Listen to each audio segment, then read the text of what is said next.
Hey guys, welcome to episode 13 of season 5 here at Sunderland. This is the last episode of the season. We'll be heading into season 6 tomorrow, but we want to have one final roundup of the year that we've just had. It's by far our best season of the career mode to this point, and we're very excited to be playing in Europe next year. As you can see from the league table, and if you watched yesterday's season finale, we finished 5th in the Europa League spot.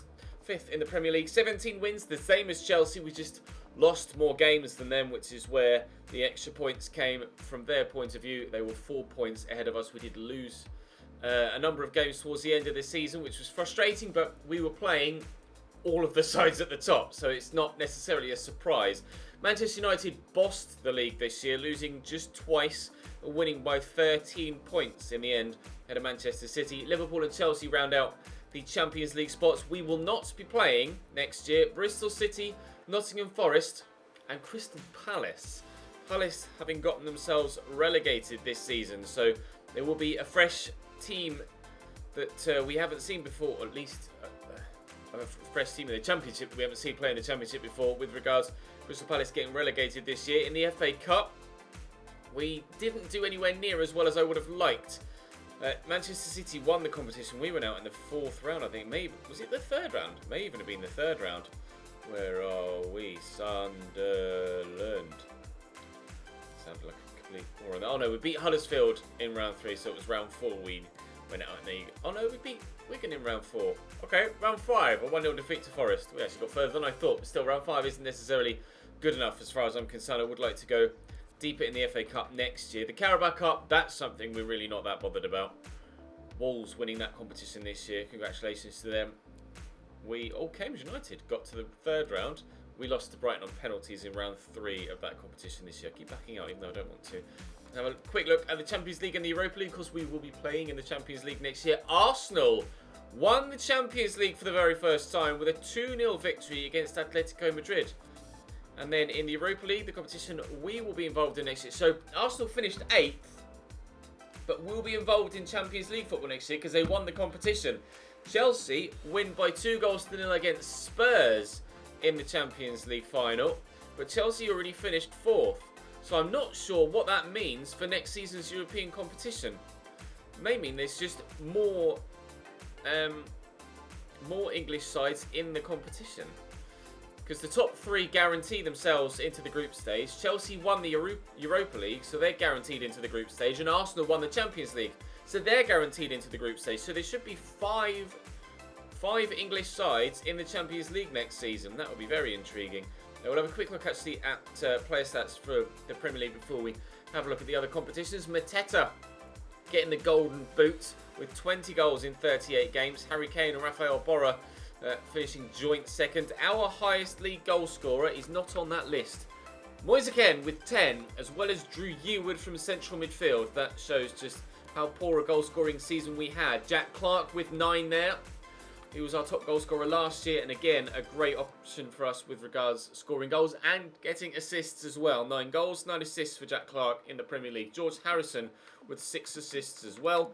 Moving further down, Declan Rice with 5. His future is in question at the club.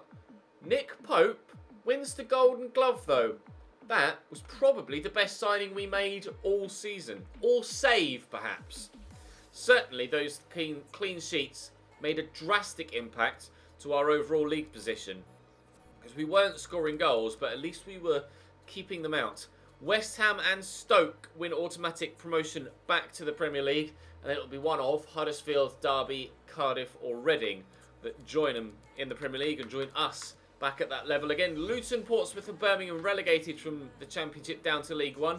Peterborough and Preston up to the Championship, with QPR, Barnsley, Bolton and Coventry involved in the playoffs. Crewe, Bury, Gillingham and Shrewsbury relegated in League 2. Forest Green, Rochdale and Charlton win automatic promotion, with Fleetwood, Northampton, Oldham and Grimsby in the playoffs. Cambridge finishing just 14th. Blech. Better than we did in real life though, I suppose, so can't complain too much. In France, Paris Saint-Germain by 4 points ahead of Lille. In Germany, Bayern Munich by 11 points. Big margin there for Munich this season. In Serie A, Juve by 2 points from Inter. And then in Spain, It was Valencia by a point from Real Madrid. Barca 3rd and Atleti 4th. Congratulations, Valencia. That's a fantastic result for them. The board this year, much happier with us than we were at this stage last year. We just managed to survive, of course, last year. Did sign one youth defender to the academy, and we were able to complete that one, although we didn't play any of the players in the first team for 5 games or more. We did sign a crucial first team player, but unfortunately, this weren't as impactful as we might have hoped. And still, apparently, we're struggling to sell those season tickets. I'm not entirely too sure why, because we had such a good season. Maybe that'll be done next year as we have European football. No financial objectives, domestic success, we did both of those. Finished mid-table, of course, finishing 5th, and reached the round of 16 in the FA Cup. We did just about manage that, although I would like to go further next year. And we will, of course, next season have continental success expectations. With regards to the remaining transfer budget, not got much money left at all, so I'm unsure as to what the budget will be next year. We started this season with about 45 million, I believe. So hopefully with European qualification and a much higher league finish, we should have a substantial amount more available to us. I have changed the formation to a 4-4-1-1. That was the main call in the finale episode yesterday. Try and maximise the potential from our strikers that we currently have. In goal, Nick Pope is 82 rated, not showing any signs of declining yet either, so he'll remain my number 1. And Reece Cooper will remain my number 2. Still trying desperately to improve his positioning. Only 71 positioning. Youth goalkeepers never have good positioning, and it's infuriating, so hopefully he'll continue to grow. With regards to wing-backs, I'm still very happy with Max Lowe at left-back, as he's continuing to grow well, and James Justin at right-back. He also is rock solid. Edwards is up 3 to 77 this year. He's down as a left-back, but he's right-footed, so we'll play him at right-back, or have been playing him at right-back. And then Morgan Turner, 79 rated up 2 this year. He's a right-back, but down as left-footed, and to be fair, can actually play left-back according to his default positions there. So, again, with wing-backs, I'm quite happy. With regards centre-backs, Jimmy Dunn, I'd be open to moving him on next year. I'll add him to the transfer list. Liam Bennett would like to leave. He would like to leave. I'm reluctant to let him do so, but for now, I'll let you guys decide on his future. We do have a couple of youth prospects we could call up to maybe sign someone else. Juan Foyth is very good, 82 rated, still growing up 2 this year. Fikayo Tomori, also very good, 81 rated, also up 2 this year. Very fast now, and the strength is improving too. Rock solid. There were some calls for Tomori to be replaced. I would imagine that's just in the starting lineup, not necessarily in the squad. So maybe we sign a new centre-back next year to replace Tomori in the starting 11, drop him to the reserve 11 with Liam Bennett, and let Jimmy Dunn move on, perhaps. But wing-backs, I'm fairly happy. Alternatively, we could drop Declan Rice to centre-back. That was a call in the season finale yesterday as well, because he hasn't been performing amazingly well in that CDM role. So I could drop him to centre-back and then sign a new central midfielder instead. That might be a good idea, because he's got the stats. He's jumping 76, he's 6'1". Obviously he's great on the ball, he's good in the tackle, he's strong, very strong actually at 87, and that's growing too, and he's quick enough. 63 acceleration, 67 sprint speed. So maybe we drop Declan Rice to centre-back and sign a new centre-mid. With regards to those other centre-mid spots, we've Jamie Ward, of course, still a rotation player, not really good enough to threaten the first team yet. We've had to call up Christophe Pino, as he was threatening to leave. He has decent potential, I believe, although I can't check that until he reaches 60 rated, or reaches potential tagline. Other central midfielders, of course, we have the club. Drew Eward had a phenomenal season this year. 10 goals, 4 assists for him. Absolutely superb. Flourished in the absence of Alexis McAllister, who obviously was out injured for 5 months with a broken leg. But he had a decent season when he played. We also have Barley Mumba, although... no. So, those central midfield roles, I would probably lean towards putting Declan Rice at centre-back, not signing a centre-back, and signing a central midfielder. Then it would still be a choice between whether Yearwood or McAllister start alongside that new midfielder, both of whom can clearly have an impact offensively. With regards to the wings, Lyndon Gooch was my best right-sided midfielder this year, although despite his good overall play, not getting the goal contributions that perhaps we're looking for, so it might be time for him to move on. Ed Murphy, similarly, 2 goals, 3 assists, is not setting the world alight. Just look at Jack Clark on the other side. 13 goals, 11 assists. Superb season for him. Again, he's up 2 to 81. Will continue to certainly start on that left-hand side. Ed Murphy, I just don't know. Technically, he looks superb. I'm just not getting the performance levels out of my right-sided midfielders. One of them's going to have to go. I would get more for Ed Murphy because, of course, of his age, but you might want him to stay. I'm going to have to take your feedback on that one. Lyndon Gooch or Ed Murphy, one of them will leave. Emil Neumann will continue to train. I might send him out on loan next year. And with regards to the left-hand side, we still have a couple of options in Tobias Zimmerman, who's growing 8 up this year, up 8 even this year. 19 years of age, 71 rated, and then Ed Phillips. I'll just continue to train these guys and we'll see where they end up. With regards to strikers, actually we still have Jamal Lowe we can utilise out wide as well, don't we? It's 74 rated, although at 28 years of age it might be time to add him to the transfer list and move him on, because the pace is good, but I'm not sure whether the technicals are actually living up to it. We still have Oscar Thomas, but he looks pretty dead, so I might send him out on loan actually. With regards to strikers, I have a lot. George Harrison, 6 goals, 6 assists this year. You guys definitely want him to stay, and especially to now play in that centre-forward role, although he does say that he can play at striker, which is where we played him this year.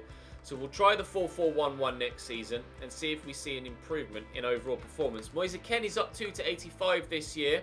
Recently signed for Everton in real life. 10 goals, 2 assists in the Premier League this season. Unsure as to whether to keep him or not. He's valued quite highly, at very highly actually, at £45 million. I'll take your feedback on what to do with Moise Kean. The general consensus in the season finale was to sell Kean and sell Adams and buy a new outright starting striker, which I am on board with, but I want to double check with you guys before I act on that. Che Adams, I am certainly going to move on though next season. Unfortunately, he just didn't have the impact we were hoping for as a backup striker this year. He missed a number of crucial opportunities towards the end of the season that really should have been put away, and it's unacceptable at the level we're trying to compete at. We have youngsters to step up if we need them, like Loic Guerin. He's got decent physicals and obviously technically will improve. Timo Graff, I'm actually going to let him go because we have other better youngsters now. Yannick Castell, he's going to grow nicely too. 17 years of age, technically will improve. So I'm open to selling Kean and Adams. I'll definitely sell Adams. It's whether you guys reckon that we should sell Moise Kean as well. But George Harrison absolutely 100% stays. So there is going to be work to be done in the transfer window at the beginning of next season. We have Billy Hughes as a cam that I could potentially call up to utilise at centre forward. Maybe, although he's not looking that good yet. Cameron Morris, we're also considering to train him.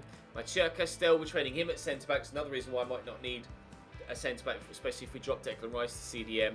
87 to 94 potential. His physicals look great already. 84 jumping, 87 strength. And he's quite quick too. Just needs the technicals to improve. We are training. Lewis Morgan is another new addition. 75 to 94 potential for a right-back. Already got decent physical stats. And technically he's getting there. We will continue to train him. Adrien Valle, another youngster called up. Again, okay physically, technically can improve. And then Pierre Albert, 61 rated currently, 82 to 94 potential. Physically looks decent, actually very good. 75 acceleration, we can train his sprint speed of course. 81 strength, which is good. Technically we can improve him. He's 5'10", so actually he could be very well suited to a wing-back role. We just need to train him. And then we're set for wing-backs, I think, and we're set for goalkeepers. But it's the winger role that I'm questioning right now with regards to the right-hand side. And then I might need... I mean, I'd be open to selling Ed Murphy as well as Lyndon Gooch and having Jack Clark on the right and signing a new left-sided player, or just having Jack Clark as one of my main wingers and finding at least 2 more wingers to bring in, as well as the situation at striker. But with the sales, we should be able to generate enough money for the transfer window upcoming, and then we'll wait and see what our starting budget is in the episode tomorrow when we start season 6. But for now, that's all for this Monday. Do drop the video a like if you enjoyed. Please continue to let me know your feedback in the comment section down below. I will record season 6 episode 1 once I've seen your feedback from today's episode. So do make sure that you leave your feedback in the comment section down below. Subscribe if you haven't already to make sure you don't miss out on season 6, our first foray into European football next season. And I'm very excited to get that underway. I'll see you then.